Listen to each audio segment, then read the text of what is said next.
So ngayon po, meron tayong 700 chicks at sobrang sayang tignan. Kagabi, bumili ako ng mga feeds ng V-Pro dahil bukas, maaga na naman kaming babanat. Sa totoo lang, talagang walang dadaig sa Pure Feeds, no? Pero, Lahat ng maganda sa buhay, merong pero. Gusto ko munang i-share sa inyo yung mga na-acquire nating PB lines, mga Giants Shamu to. At sa January, bibili na naman ako ulit ng PB lines. so meron tayong mga Shamu chicks dito. So ito ay nasa tagwa 1,500 pesos na Shamu. Ito naman yung Giants na Shamu ng PB line. 3,000 pesos to 5,000 pesos each, no? Yung per month nito. So ito, matangkad din naman. Ito ay nasa 2 weeks old. And ito naman is 3 weeks old na. Yan. So, ngayon nagpaplano ako na magko-collect lang ng mga Shamu. And gusto ko kasi maglagay ng yard, no, for my collections lang ng mga Shamu. Gaganda, oh. Pakain muna tayo ng baboy, native chickens, Oh, 1.5 lang ni Pang. black australorps, hybrid producers, at mga Rhode Island Reds natin. Real talk, wala talaga makakatalo sa Pure Feeds, no? Talagang totoo 'yan. Pero dito sa Pure Feeds kasi, may pero, no? Dahil itong Pure Feeds magastos, no? Sa ngayon, mayroon kaming mga hinahabol ng mga orders. Orders namin sa ngayon is last order namin 'to, no? For this month of December. Yan. 1,000 heads of chicks. So kailangan namin mas mabilisan na pag harvest ng mga itlog and mabilisan na pag-harvest ng similya ng ating mga manok. So nag-decide kami na mag-pure feeds, no? At mapakita sa inyo, no? Itong ginagamit namin sa V-Pro 4000, mas maganda to sa Pilmico tsaka sa Bimeg dahil mas mataas yung protein content nito. And talagang parang nababaliw yung manok natin, talagang mangingitlog talaga sila 6 AM pa lang or 5:30 nga minsan may nangingitlog, no? Dahil nga napakaganda ng feeds na ginagamit namin dito. So, yun nga lang, magastos siya. Yan. Pero, ito na yung ma-advise ko sa inyo. Magastos, pero bawi naman. Dahil malakas silang mangitlog kapag pure feeds. Yun nga lang, kapag pure feeds po tayo, kailangan natin sundin yung talagang 100 to 110 grams. No? Dahil napapansin ko dito, kapag pure feeds, mabilis lang pong matunaw. And kapag mabilis matunaw yung kanilang pagkain, dapat harvest agad kayo ng itlog.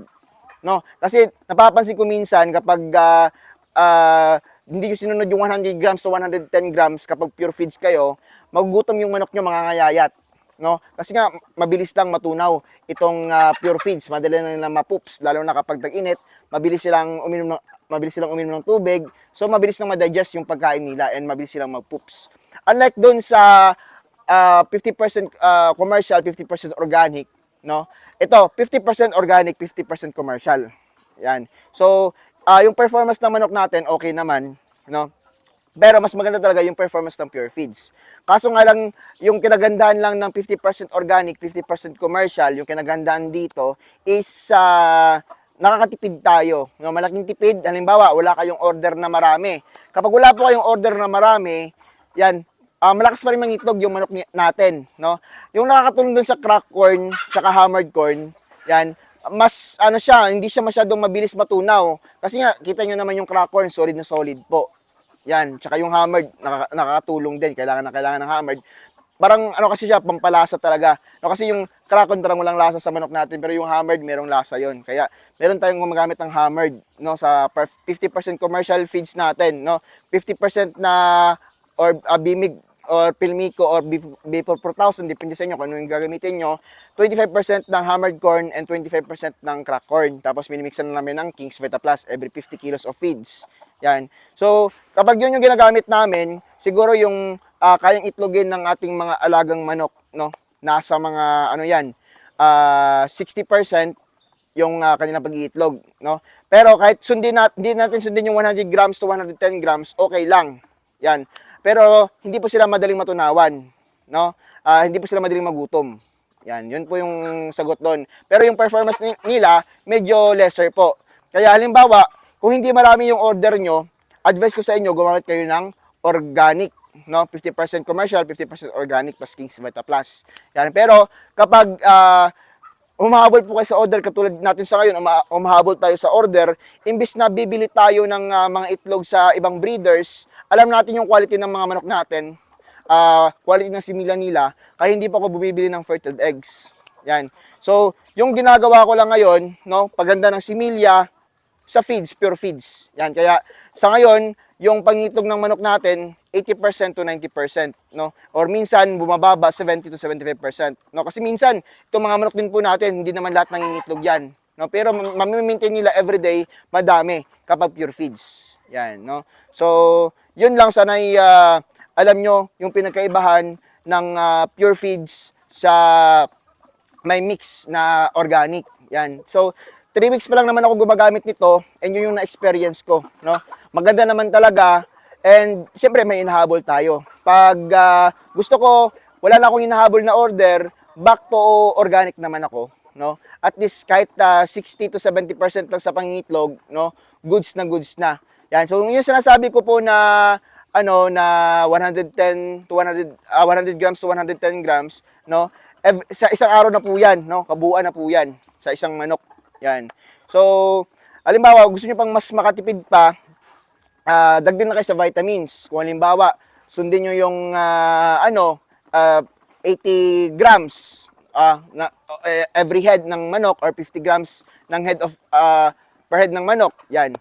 Yung iba nga, totoo lang, no, yung iba is kapag halimbawa free range. Yan. Malaki yung area nila. Yan, tapos maraming mga gulay-gulay, no? Kapag wala namang hinahabol na order na pang breeding, no? So, okay din naman sundin 'yon. Gumamit lang kayo ng mga alternative feeds para makatipid, no? Halimbawa, wala pa talaga kayong budget. Pero kapag ganito nga sa amin ngayon, no, may budget naman kami for pang pure feeds, yan. So, ganun, pure feeds kami para makahabol sa mga orders namin. Yan, no? So, siguro January, February, relax na naman kami. And kapag nagpapa-relax kami sa budget namin and sa manok namin, yung performance na gagawin namin is 50% commercial, 50% organic. No? So, balik kami doon. Pero pag may mga orders na naman kami, yan, pure feeds na naman tayo. Ganun yun. Yan, dito pala tayo sa mga chicks natin. Kahit dito sa labas, may mga season na rin kami dito. So, ito, nasa mga 100 chicks lang to dito. Yan, Black Australorps, salos dito. May mga Rhode Island Red din. Mga pure breed yan. So, pasok din tayo dito sa loob ng mga brooders natin. Yan, ito naman yung mga brooder namin. Yan, isang batch din to. Ito sa kabila. Yan. So, dito nasa mga 80 chicks. Dito din sa kabila. Yan. Dami din yan dito. Ito naman nasa mga 90 chicks. Malalaki na to. Papakainin yan mamaya. Yan, dito naman mga malalaki na. Uy, may nakalabas. Yan. So, lilinisan pa namin yung mga pagkainan nila. And papakainin to, no, para sa kanilang dinner. So, ganito lang mag-alaga ng sisiw. Sobrang dali lang talaga. Basta't may knowledge lang tayo sa pag-alaga ng sisiw. So ito nasa mga 90 plus din to. No? At talagang walang mortality dito. Yan, kasi ganado sa pagkain, no? Ganyan po talaga yung sisiw. Yan, ito mga hybrids to, napakaganda. Lalaki. Dito naman, yan. Paniba, isang batch din po to sila. Konti lang to, no? Nasa mga 60 chicks lang to dito. Yan. Ito mga hybrids din to. Halos dito is anak ng mga light Sussex. Yan. May mga decal browns din. Kita nyo naman kung gaano kagaganda itong mga sisiw natin dito. Naked necks, no? Yan, ganda. Yan, dito. No, ito yung ibang kasali sa ibang batch din to. Dami, oh. Gaganda. Soon, mag-hold na talaga ako ng mga ganito. Yan. Yan, may mga pipiliin ako dito pang-upgrade natin sa mga ano natin, sa mga breeders din natin, yung mga super gaganda kukunin natin. So sa ngayon, nagamit lang namin is 5 incubators lang. Dito no, mamayang gabi load na naman ng itlog. So meron tayong hatching dito, dalawang hatcher nag-hatch na. Yan, kita nyo yan oh, nagka-cracks. Yan, hatching. No, so yun yung mga ginagawa namin dito. Yan, para mas gumanda lalo yung aming mga sisiyo. So hindi po yan crowded. Every box po, every kahon ng aming sa isang tray kasi 4 na kahon yan, and every kahon maximum of 8 to 10 eggs lang. Yan, para hindi po crowded. Yan. So ito nasa almost 200 eggs na fertile, no? Similyado na talaga yan, buhay na buhay yung nilagay namin dito sa hatcher. Yan. So ano na po to? Abang-abang na lang kayo, no, kapag may mga available dito. Yan, yun nga lang, daming booking. Pero kaya namang supplyan. Yan, mga setter natin, no. So dito mahigit 400 yung itlog dito. Dito naman nasa mga konti na to, 200. Hindi pala. Oh, mga 200 plus. Yan, dito mga 100 plus lang. And meron kaming ilo-load mamaya, mga 200 plus din yun. Yan.